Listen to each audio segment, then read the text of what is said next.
bajo la tierra negra y callada, donde el sol nunca se atrevió a mirar, los mineros cantaban su jornada, un eco de vida en un mundo de metal.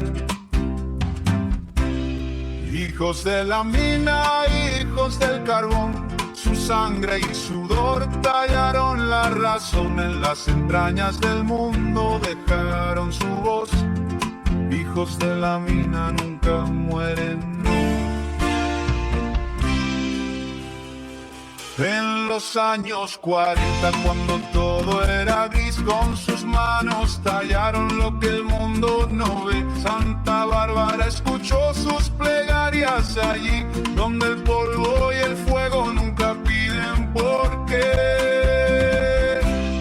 Hijos de la mina, hijos del carbón, su sangre y sudor tallaron la razón, en las entrañas del mundo dejaron su voz. Hijos de la mina nunca mueren.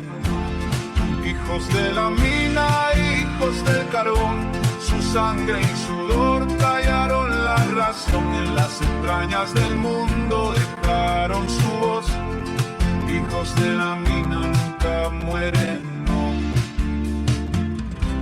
Las lámparas tiemblan con un último adiós, pero sus historias viven en nuestro sol. Con cada golpe del pico suena su canción. Mineros valientes no conocen temor.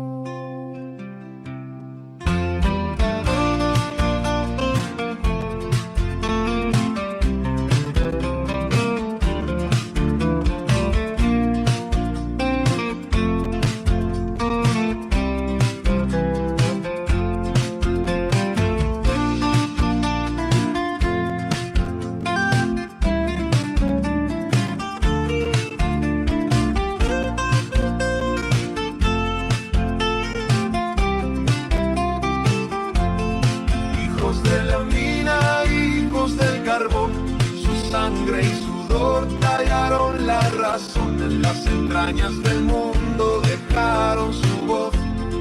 Hijos de la mina nunca mueren, no.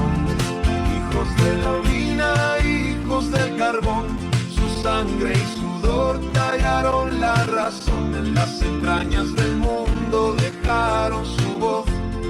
Hijos de la mina nunca mueren, no.